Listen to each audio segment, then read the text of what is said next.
وعلیکم السلام ورحمۃ اللہ تعالی وبرکاتہ۔ جی بیٹا سلمان، ان للہ ما اعطى وله ما اخذ وكل شيء عنده باجل مسمى فلنصبر ولنحتسب۔ حقیقت یہ ہے کہ حضرت مولانا عبدالرشید سیروڑی صاحب نور اللہ مرقدہ وکثر اللہ امثالہ،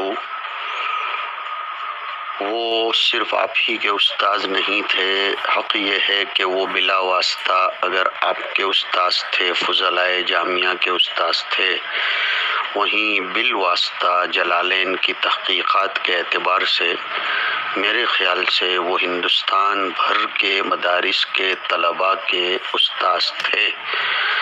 ہمارے خود کے جامعہ میں ششم میں ان کی تصحیح کی ہوئی، تحشیہ کی ہوئی جلالین اکثر و بیشتر طلباء و اساتذہ کے پاس موجود ہے، ہم نے بھی اس کی تقطیع کروائی ہے۔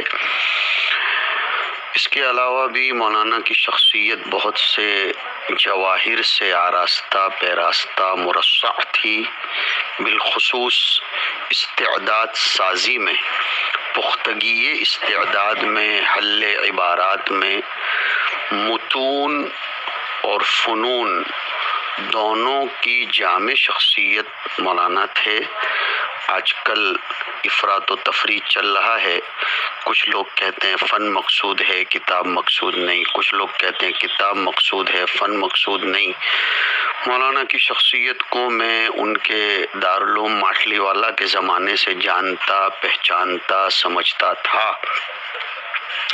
ملاقات کا شرف بھی اکا دکا نصیب ہوا ہے، لیکن غائبانہ دل سے ان کا عقیدت مند تھا۔ واقعی وہ ایک نابغہ روزگار شخصیت تھے، اور تدریس بھی معنت تدریس انہیں زیب دیتی تھی، اور وہ تدریس کو زیب دیتے تھے۔ میرا یہ جملہ قابل غور ہے، ضرور اس پر سوچئے کہ تدریس جس میں کتاب کو گھول کر پلانا، مصنف سے مربوط کرنا، فن کو سمجھانا، مقاصد شریعت کو سمجھانا اور مقاصد تالیف و مؤلف کو پلانا، اور پھر طلباء کی مربیانہ انداز میں ساخت و پرداخت کرنا، یہ مولانا اپنے ساتھ لے کر گئے۔ اللہ تعالیٰ ان کے جملہ تلامذہ کو جو دارالعلوم ماٹلی والا کے حوالے سے پیدا ہوئے، پھر جامعہ ڈابھیل کے حوالے سے، ان سب کو ان کے حق میں صدقہ جاریہ بنائے۔ ان کے مکتبۃ الارشاد کے توسط سے جو کچھ تحقیقات، ارشادات و ہدایات باہر آئی ہیں، آتی رہیں گی، ان کے ایک ایک حرف کو، ان کی سیاہی اور ان کے قلم سے نکلے ہوئے کے قطرے کو ان کے حق میں بحر مغفرت اور سمندر رحمت بنائے، ایسی دعا کرتا ہوں۔ آپ سب تلامذہ مرحوم کو میں تعزیت مسنونہ پیش کرتا ہوں۔ کل صغیر فقد اباہ وکل کبیر فقد اخاہ، حق تعالی شانہ ہم سب کو تسلی دے، ڈھارس بندھائے، بالخصوص آپ سب حضرات کو۔ میں آپ کے غم میں برابر کا شریک ہوں، آپ کے جذبات کو میں سمجھ رہا ہوں، میں نے سن بھی لیا۔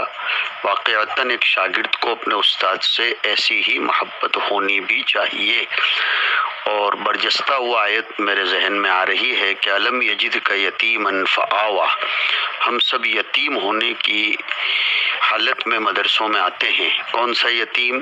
انما الیتیم یتیم العلم والادب، اور یہ اساتذہ کرام ہم کو خود کفیل بنا دیتے ہیں علم و ادب کے باب میں۔ یہ واقعتاً ان کی وہ صفات ہوتی ہیں جن کو کبھی بھی فراموش نہیں کیا جا سکتا۔ ان کے ہم رہین منت ہر دم رہتے ہیں۔ میری تو عادت ہے کہ میں اپنے اساتذہ کرام کو اللہ کی ذات کے بعد اپنا مرجع سمجھتا ہوں، اس لیے کہ وہ ہمارے حق میں سبب صفات ہیں، اور صفات ہی سے آدمی کو عروج و بلندی حاصل ہوتی ہے۔ مولانا ایک بے مثال مدرس تھے، اور مصنف الرجال تھے، اور گوناگوں صفات اور خصوصیات کے حامل تھے۔ اللہ ان کو اپنے جوار رحمت میں خصوصی جگہ نصیب فرمائے، اور وہ جس مرض کے شکار ہو کر گئے ہیں شہادت کی سعادت سے اور اپنے حبیب کی شفاعت سے انہیں ہمکنار فرمائے۔ جامعہ ڈابھیل کو بھی اللہ تعالیٰ ان کا نعم البدل نصیب فرمائے اور اس کے خلا کو ملا سے بدل دے۔